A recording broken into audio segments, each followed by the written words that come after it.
You're tuning into the Atlantis channel today, and we have an amazing guest. She is a life coach with a degree in psychology. Her name is Missy, and she specializes in helping those mothers, specifically mothers of young toddlers, learn how to help their whole parenting game by understanding and using the tools to regulate your nervous system. This conversation is so good if you are looking to level up your parenting game, or if, like me, you're just looking to feel some peace and settling as you play this parenting game. This episode is for you. We're going to get into the nervous system. You're going to understand it. She gives a very simple 3-part framework that you can start to look at your kids and yourself through, as well as tools and tips and tricks for how to then take that 3-part framework to implement into your own life so that you can find some peace and sanity and chill the crap out. Yeah, whether it's for you or your toddlers. All right, enjoy the show.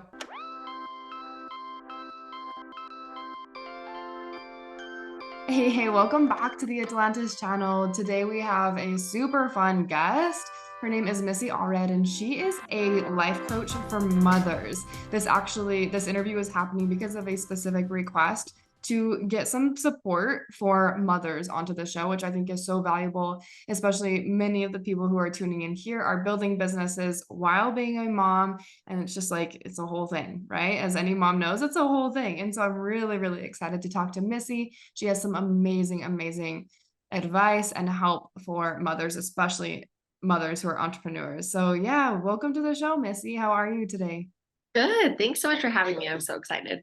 Yeah, you're welcome. You're welcome. Okay, I want to know, why do you feel so called to helping mothers? Oh my goodness. Because, well, okay, two pieces. One, I'm in the thick of it right now. So Yeah. I get it. And I think that there needs to be more support for moms. And there's so much more that can be learned to help us. And we don't have the villages we used to have. And so I'm kind of trying to create that village in the online space. But also, I just think that moms have so much power to change the world. Like, our influence is so long and deep reaching that if we can help moms, we help endless other people. Yeah. Yeah, right? It's such a beautiful entry point into that, like, mass transformation. And when we were talking beforehand, I asked you, like, what is one thing that you really specifically love to chat on? And what you replied with was nervous system regulation, which is just huge. That's essentially all that I've been focusing on the last few months with breathwork. And so I'm really curious. Tell me more about mothers and nervous system regulation and why that is such an important factor in the work that you do. Okay, so let me give like some nervous system basics because this will Yeah. help understand why it's so important. Yeah. So, our nervous system is basically the connection between our brain and our body, and it's the pathways that go back and forth between the two. So, this is where people start to talk about like the stress response or fight and flight. And I feel like a lot of moms are in their stress response all the time, like 24/7. We're in this constant state of stress. And this is why, for example, when we're in our stress response, one of the things that happens is our prefrontal cortex turns off. So that's the part of our brain that is our higher order thinking. That's how we can problem solve and think through consequences and think long term, and just any rational higher order thinking is all in that part of our brain. And that part turns off because when we're in a place, the stress response happens because our brain says, I'm not safe. Yeah. That's what I was trying to do. It's just trying to keep us safe. And so that part of our brain cannot be on when we're in a quote unquote unsafe Yeah. situation. Because if we're being chased by a bear, thinking, okay, should I climb this tree? Should I run? Should I stop? Which way should I go? Like, you don't have time to think that. You don't have time. You have to make those split-second decisions. And so that part of our brain just gets turned off. We go back to lower parts of our brain so that we stay as safe as possible. But our brain doesn't understand the difference between something that triggers us that's like physically unsafe versus like the noise of our kids got to be so much that we're completely overstimulated. Our brain doesn't know the difference between the two. It just says, Yeah. hey, I don't like this. I'm unsafe. Let's go into our stress response. Yeah. So this is why we yell at our kids, because that's our automatic, our higher order thinking is in there. And then you go back and you're like, why did I do that? I should have answered like this. What was I thinking? I'm such a terrible mom. No, you're not. No, you're not. Yeah. That part of your brain is just off. And so if we can start to regulate our nervous system, kind of a few things happen. One, if we can expand our zone of resilience, so stay in not our stress response for longer, we're more able to deal with the stressors and we can respond more as the mom we want to be, which then also helps our kids stay out of their stress response. Oftentimes we're triggering each other back and forth and it's this vicious cycle. So if we can be more regulated, if we can stay in that patient resilient zone longer, we help our kids also regulate, which helps us regulate because we're not being triggered by them so often. And so it becomes this positive cycle instead of this negative cycle that we so often get stuck in. So we're trying to build our zone of resilience. And then there's things that we can do. So often we don't complete the stress response once we've gone into it. And so we stay there.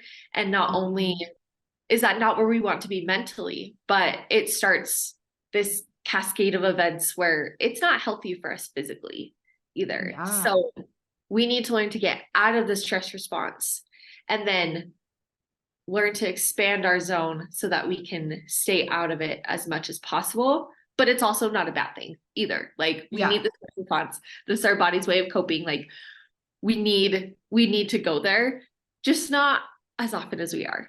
Yeah. Yes. Okay. So many good things here. Right now, like two main things are standing out to me. And there's like this part that's we're going to be in our stress response, right? Like that's going to happen. And so you use the word complete the stress response. And I absolutely loved how you said that. So I'd love to jam on like, what does completing the stress response look like to help you move through it and out of it? And then that second piece is like actually building that resilience so that you don't go into that stress response as often when it is unnecessary. Does that make sense? And so for sure. Maybe first is like, how do you complete a stress response? It's like, okay, like I hear you, I understand you. And I'm noticing like, okay, I totally was triggered. I'm yelling, I'm in my stress response. How do I complete that cycle? Okay. So first thing is definitely just being aware of like, okay, what is triggering me? When am I in my stress response? And then oftentimes there's kind of a few ways you can know that you're in your stress response. So sometimes you're going to be more hyperactive, and this is kind of going to look like two different things. So it's either going to look like this excess of energy that you need to, this is when you're like shaking mad oftentimes. That's a really good indicator. So just start noticing things like that. Yeah. So we have this excess of energy. We need to use that energy. And so when you're in that kind of place, you need to go exercise, go take a walk around the block, or go lift a couple weights, or do some jumping jacks right here, or turn on a song and dance party. Like get your energy out. Okay, that will bring us back. It's basically like, think of like a pressure valve. Like I literally think of my Instant Pot where you release that and it's like, okay, now all of that pressure has somewhere to go. Okay. So that's one piece of this hyperactive. The other side is you feel really stiff and tense.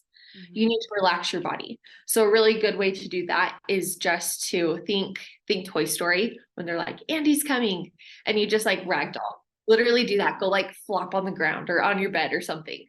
Because when your body is relaxed and you say, I'm safe, that's kind of the other piece. Because remember, we go into the stress response because our body says we're not safe. Okay. So if we can physically relax and say, I'm good, I'm safe, the situation is safe for me and I'm okay where I'm at, we can come out of that, because then our body can't be relaxed and in stress at the same time. It doesn't work.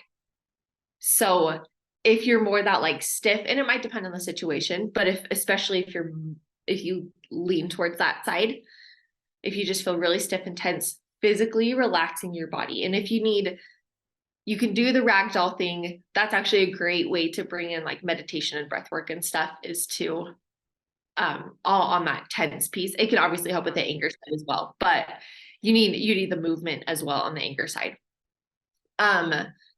So that's the hyperactive side. If we stayed in our stress response too long though, we go the opposite way and we end up hypoactive, so less active. This is when you almost have symptoms of depression. You're not necessarily depressed, but you start to get those it's really hard to get moving. You're slow. Like, I don't know. I feel very like turtle-like, like it is so hard to get going. You're not interested in things. You're in this hypoactive state, and you need movement here, but you need really slow movement. This is, we need to work with the state you're in. And so going like, all right, let's go, like, let's get going. Like, that's not going to work. That's going to put you farther in. Like, think of a turtle here. If you're trying to get out of its shell, you're not going to like be shaking it. Like, that's going to make it retreat more. It's this slow movement, trying to pull yourself out. So go slow. But actually, when you're in this hypoactive state, you need co-regulation. So you need someone to do it with you. This is a great time to talk to a friend or a spouse, especially beforehand. If you can be like, hey, when I get here, please help me do this. So that might, hey, let's go on a walk together, or let's go out to lunch, or whatever it is, like whatever you feel like works for you. A lot of this is trial and error of figuring out what is the best way for you to get out. But you need that co-regulation, and noticing this in your kids too. Your kids are going to have a hard time regulating on their own, no matter the place they're in. They need that co-regulation all of the time. So being aware of, are they this hyperactive with this excess of energy? Are they hyperactive with the stiffness? Are they proactive? What is it that they need? And start watching too, like the things that trigger them, where they start to retreat or get too worked up, and be watching what they do to try and regulate themselves. So like my oldest son, I've noticed that he retreats with loud noises. Like we've taken him to basketball games, and I just like watch him shut down. And he's usually very energetic and in the middle of everything, and like always has to be going. But he just sits back and is very quiet and observant. And so I know that noise stimulation is a huge one for him. So watching things like that. And then I've noticed that he gets really aggressive when he's overstimulated. And so he needs this muscle movement to pull himself out. He goes to that hyperactive side where he's like, he needs to let it out. And so when he is in that place, some things that I do are like animal walks. So I'll put him like on his hands and feet, like with his bum up in the air, and have him bear crawl, or do like crab walks, or he'd like come up with his own. It's really funny. He'll be like, this is my dragon walk, or this is my, anyways. Another really good one for him is turtle walk. So he'll walk around on his hands and his knees with like a blanket or a stuffed animal on his back, where he has to keep it on there. So it's just very purposeful movement.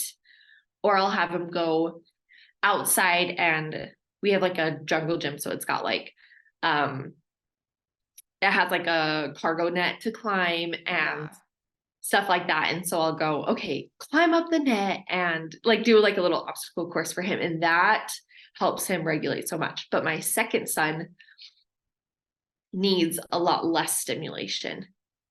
And so we have like little pop-up play tents. And I'll say, Kate, go grab your book and your blanket and just go look through your books in there. And he'll bring a couple in, and he comes back out like happy and calm. And I know that helps him. So he needs like a lot less stimulation. He kind of needs that alone time. Yeah.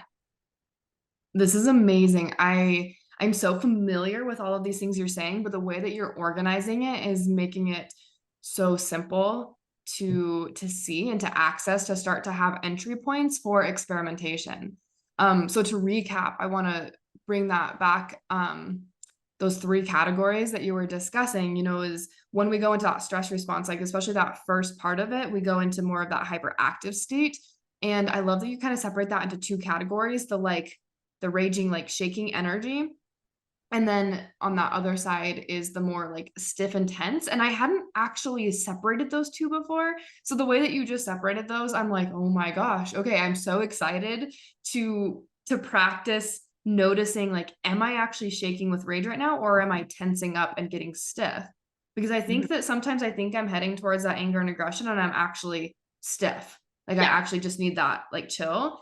But then there's other times where I know like I'm definitely shaking because I'll try to go do a breath work or something and I'm like, this is not working. This is not what I need. And so I'm really, really excited to start to notice the nuances in my own system between those two states. And I'm just, for anyone who's watching, like that's such a beautiful organization that you have there with those two.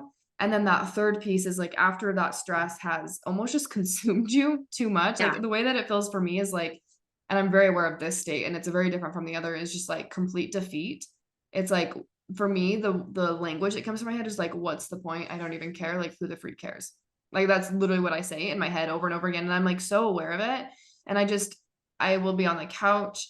I will just be scrolling Instagram. This is where I scroll TikTok. And it like, like this is where I get into that scroll mode, that numbing state. And I love your suggestions for that piece as well. I have found, and I'm curious your thoughts on this. So when I'm in that state, this is so interesting. It is so hard to get out of that state. And So I hard. had not realized or even really put that awareness there that like co-regulation is what I need. I personally have a ton of willpower. That's just something that's like innate in me, in my human design. My will center is very defined. Like I have a lot of willpower. And so after like a while in that state, I can willpower my way into, I like to clean the house slowly. Like that's my go-to when I'm in that state is like, okay, if I just get up, because usually I'm in that state because I'm like thinking of all the work that needs to be done and that I'm not getting done, like in my business. Oh yeah, for sure. And so, right. And so what I'll do is I'll actually stand up and I'm like, I know that I'll just feel better if I do the dishes. And it's the last thing I want to do, but like I'll stand up and do the dishes. But it is so forceful. Like it is such a willpower move for me to make that move. And so I'm really excited to bring in this like co-regulation piece. And beforehand, but then even within, finding that courage, which is so hard, but like maybe finding that courage through that awareness of like talking to my husband, hey, can we go, like, can you help me get out of this? Like, I just need some co-regulation.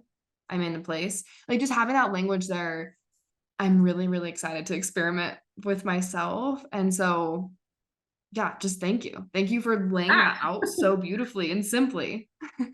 Yeah. And so much of this, like if you can kind of put these, remember when we're in the stress response, that front part of our brain isn't working. Yeah. And so much of this is if we can make decisions beforehand, when we have our rational thinking on, yes, then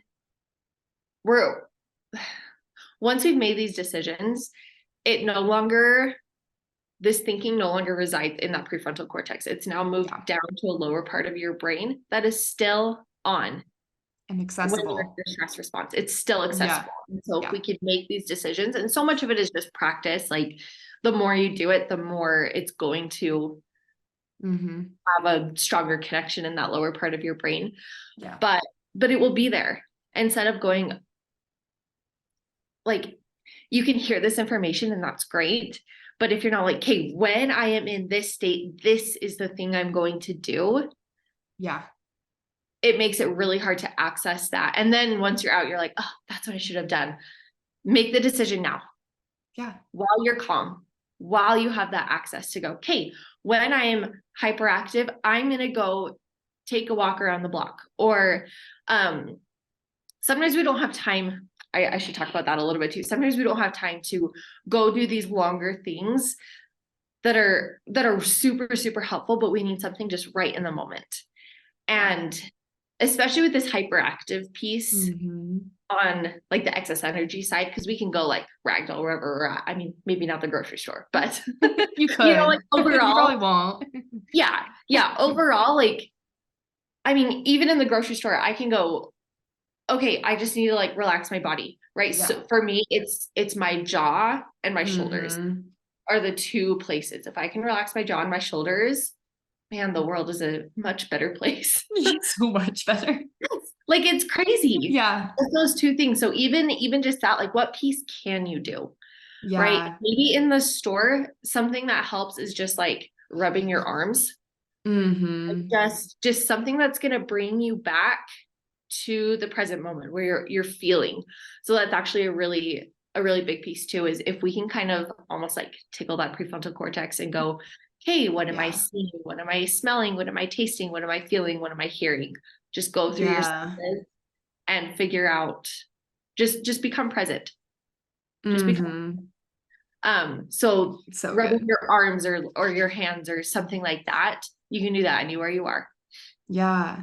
But that will kind of bring you back to the present quite a bit, because that will, it's touch, it's sound, it's like, it just engages a few of those senses, and it will bring you back. That's another thing you can do with your kids too. One thing I found that helps my kids a lot before I get to I'm going to go yell at them because they have not stopped fighting, and this is the fourth fight I've broken up in the last 3 minutes. Go give them a hug. Yeah. And that, it actually calms both your nervous systems, because it's this touch physical piece, but it's also a connection piece, and connection is one of the best ways you can actually get out of your stress cycle as well. So go give them a hug. And some of this is also trial and error of, like, for my oldest son, remember, he needs movement. And so rubbing his back helps a lot. My second son needs less stimulation. And so I just hug him tight and I don't move. And that is, then we can talk rationally. Because you remember, the same process happens in their brains and they don't even have a developed prefrontal cortex yet. And so if we can both come back to this state of rest, this state of resilience, it's so much easier to talk to them because they're actually in a place to be talked to. Yeah. So honestly, that's become one of my go-tos, especially when it has to do with my kids and fighting, or they're just so done. Go give them a hug. Yeah. It makes all the difference. Yeah. That is so good.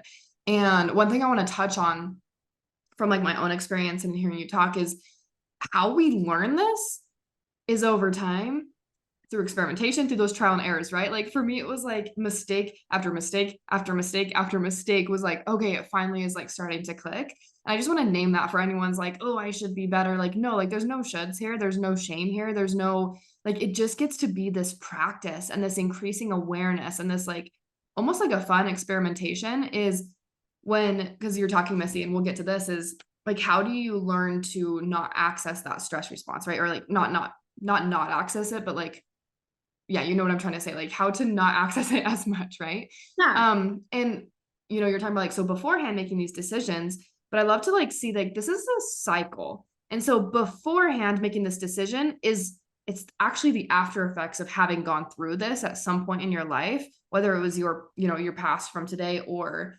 maybe you go out today and you blow up at your kids and you yell. It's like, yeah, that happened. That's okay. Like, what can you learn from it now? Because now it's a beforehand to next time. Does that make sense? Yeah. Like, there's always the cycle of learning and growth within this. And yeah, so I just want to name that, like, if anyone's, like, feeling any sort of, like, shame or frustration, like, I should be better, like, no, not at all. Like, No, wherever you are at I is so right. And I do not do it as much as I exactly. Same. Like, it is totally a process. Totally a process. And I know that can be so frustrating to go, but I know what I'm supposed to do and I'm not doing it. And it's okay. You are. Yeah, but you are. It's like, it's the weirdest thing. You are. It's so, but, like, think going to the gym, like, one day at the gym, one rep is not going to make you healthy and strong. It takes practice. It takes consistency. And seriously, if you can start, especially if you can figure out, okay, this works for this kid, this works for me. Some of that is, like, its own experimentation. And then it's like a process of practice and having that be more muscle memory. Yeah.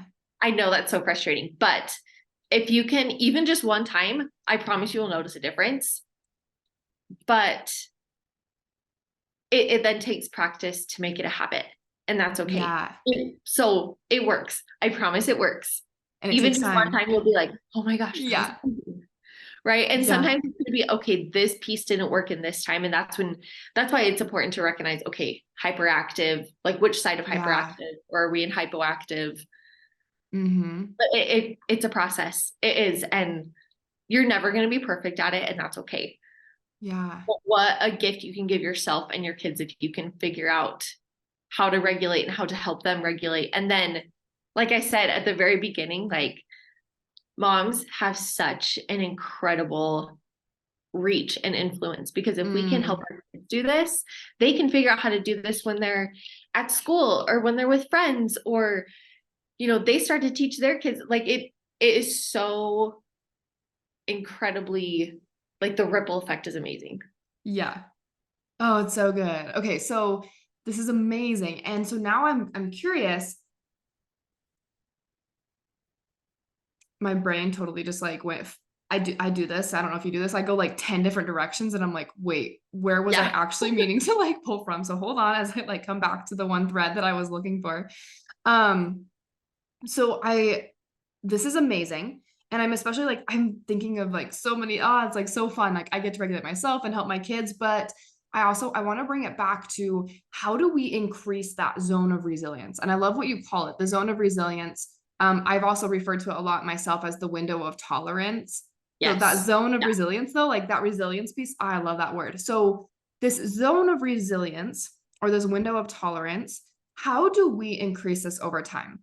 And specifically, so with the work that I do in breathwork, especially with the trauma information that I have leaned into, that trauma informed breathwork, and really understanding this nervous system, is I love to bring a little bit of attention to the reality that a lot of us are living in some sort of trauma response, right? And so just for that, like just that awareness there is our window of tolerance or our zone of resilience may be pretty small right now because of like past trauma or past events or circumstances, like Missy was saying, where that stress just became too much and it got out of hand and it's just become this huge cycle that we haven't been able to remove from.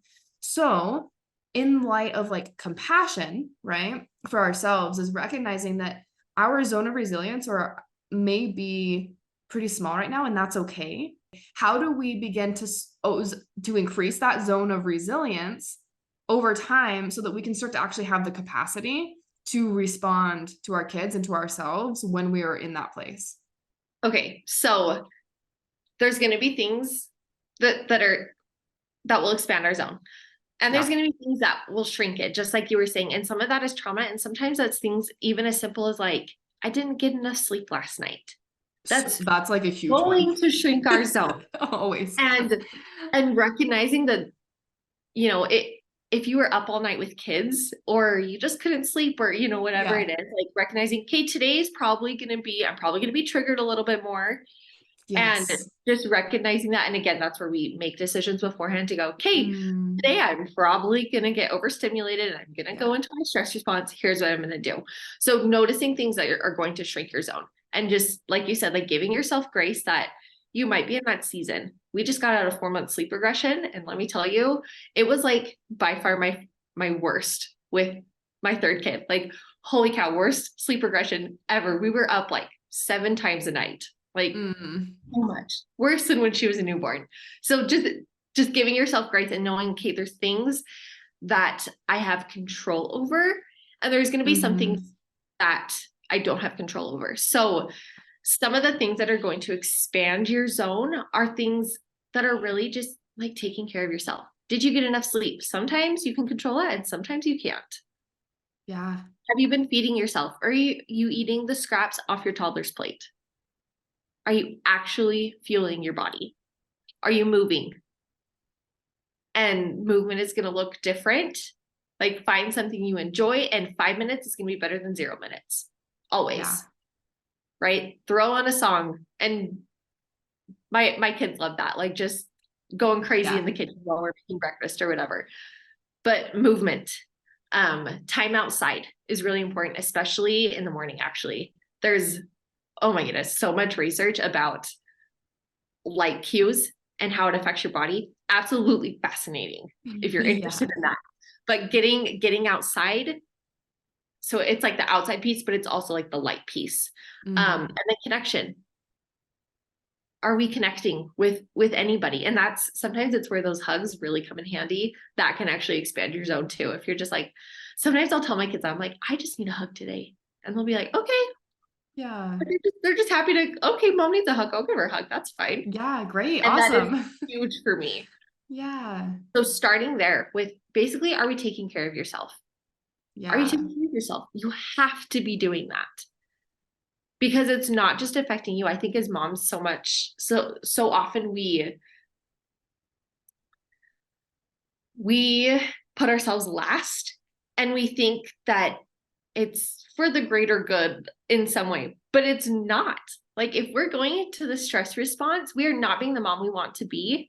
We have to take the time to take care of ourselves and start pouring from the excess instead of pouring from the dregs at the bottom of our cups. Like you hear that all the time. Like, don't pour from an empty cup. You literally can't. Like, and this is a huge piece of why is you're going to go into your stress response because your window is so minuscule that everything is going to set you off. So even if it's just for that reason of like, I'm doing this for my kids, like, please start taking care of yourself. Please start taking care of yourself. So starting there with like if you know Maslow's hierarchy of needs, these are like the basics. Yeah. Are these 5 pieces. Yeah. So sleep, fueling your body with good food and full meals, connection, time outside and light, and exercise or movement. It doesn't even, you don't have to be at the gym, but just move your body, go on a walk, have a dance party, do some yoga, whatever it is. Like if you have those 5 pieces, that alone is going to expand your zone. A few other things you can do though are things like breath work and meditation. That's a great way to expand your zone. And that's actually a great way to get out is just like a few deep belly breaths. Like just do 3 of those. You can do that wherever you're at. Yeah. Because again, it's almost like that relaxation piece going, I'm safe. I'm in the moment. Take a few deep breaths and that will help you get out. But this consistent practice, right? When you're in this positive zone, this is kind of more when we do these 5 things is when we're already in this zone, let's expand the zone. So breath work and meditation, things like that are definitely going to expand your zone. Things like, oh, now my mind is blinking. even just starting there, like, and figuring out what works for you. Again, so much of this is experimentation, which I know is like, oh, I just want to know what works. But starting to figure out your triggers too. And that alone will help you figure out what's going to expand your zone because, that's what I was going to say is like, if we can figure out our triggers, what can you control within that? So like, if noise stimulation is something that overwhelms you really quickly, okay, what can you do? Do you just need to like have some headphones and like when you start to feel that, go put on your headphones. Like, or I tell my kids like, okay, we're being too crazy. Let's take the fun outside. Then it's not like, go outside and get away from me. Even though that's really what I'm saying. Totally. But what are the things you can control? And then with that, that's the other piece I was really going to say is we kind of run out of tolerance every couple hours. And so if we can do a regulating activity every couple hours, that will actually make a huge difference. We're basically resetting our window. And so I do this with my kids too, where I have alarms on my phone. So I actually stopped one a few minutes ago because I have one that goes off at 8 a.m. because I know it's right around the time my kids wake up and we're getting going and trying to get ready for the day. And so we start with that. I have one at 10 o'clock. I have one after preschool because as great as it is for them, they often come home overstimulated or right on the verge. Right. And so after school, I have one that goes off, or right before naps, I have one. like naps and quiet time so that they're calm to go into that, and they go down so much better. I have one right before I make dinner. I have one that goes off at 5 because I know dinner time is oftentimes the bane of my existence. It is so stressful. Yeah, The kids it's are the going worst. crazy, and I'm like, I'm trying to do this, and like there's hot things on the stove, like get out of the kitchen. Like I know that's a stressful time. So I have one that goes off right before then, and I have one that goes off right before bed. And this is when this is like when I'll send my second son off to go read, and my first one, that's when I'll have him do any of like those muscle things. And for me, kind of depending on what's going on, I'll do a few different things. Sometimes I will just go sit in my room with the door closed and read a book, or sometimes I just need 2 minutes in my closet, or Yeah. if I have time to do some sort of exercise, like that helps me a lot. Or even just a couple like yoga poses actually help a ton, because it's like that relaxation piece, and it's a movement piece, and it's breath. Like it's a lot of those pieces that are gonna help us be more resilient, kind of all in one. And I only need 2 minutes. Like seriously, I don't need that long. Yeah. But just before you get into that situation, having these, like it's resetting yourself.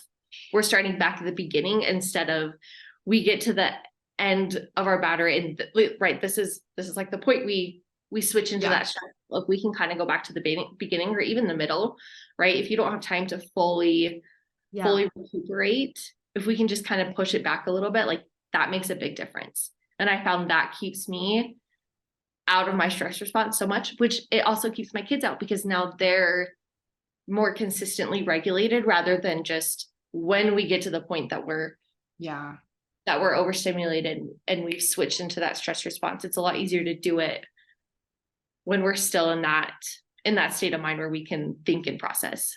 Yeah. Yeah. Oh my goodness, Missy, this is so good. We're coming up on time, and I'm like, oh my goodness, I could just talk to you for another hour about this. And so I do want to be mindful of time. And so the one thing that I want to just really say before the end here, especially a lot of my audience right now currently is really big into this breath work, and they've really done an amazing job at learning these tools that you speak to. A lot of my clients also really just like those basics are so important. Like, did you drink enough water today? Right? Like there's like that whole spectrum. And so one of the things as you were talking that I felt really encouraged to say, parenting is so freaking hard. No matter how regulated you are, no matter how good you are doing all the things, like it's going to just be so sucky sometimes. And I just want to name that, like the gravity of that, and just remembering like so much, like there's nobody's perfect, and this gets to be a practice, and it gets to be fun. Like I'm so grateful now to be at a point, and I see this in you, Missy, too, is like when I do fall short or I like make that mistake, it's like, it's almost fun because it's like, okay, how can I repair that? How can I use that information to like do better next time? But also just like so much grace and compassion for those times that are so hard, because I think they're just so hard. understanding this whole thing gives us more grace to go, okay, I know why I'm in this place. I know where my kid is in this place. And just understanding like it's my body trying to keep me safe. It's their body trying to keep them safe, instead of like, he is just doing this because he wants to annoy me, and like, why do my kids hate me? Like, it gives us, and we can then give everyone else so much more grace when we understand like this is exactly what your body is supposed to do. It's what it's supposed to do, and it's not necessarily what we want it to do, but it's what it's supposed to do. Like it's working exactly like it's supposed to. And now I can go do my piece to bring it back to calm and bring it back to the state of resilience. Oh, so good. Okay, Missy, if anyone is like, yes, I need more of this, I need some support in my motherhood, where can they find you? Do you have any current programs available? Just where can people find you to access more of your information? Hey, I'm at the Missy Allred on Instagram. I'm really just over there now. I just closed doors to my program that walks through this. We'll start again in January so that we can get through the holidays, because my life is crazy. Your life is crazy. So we'll start again then. But if you need support in the meantime, I do offer like just one-on-one calls. The link is in my bio, or message me and we can get that set up and we can go through and talk through each of these pieces and figure out what works for you and strategies to implement, and just where to start so that you're not like, okay, that was so much information, I don't even know where to begin. So like, that's what we can really talk through, is making a plan for you that's really simple and actionable. Yeah. That's so good. Yeah. So yeah, definitely go check out Missy on Instagram and just send her a DM, start that connection, because when those doors open up in January, it's going to be so good. And I know you're going to want to be there if this is calling to you. So thank you so much, Missy. I appreciate you being here today. Thank you so much for having me.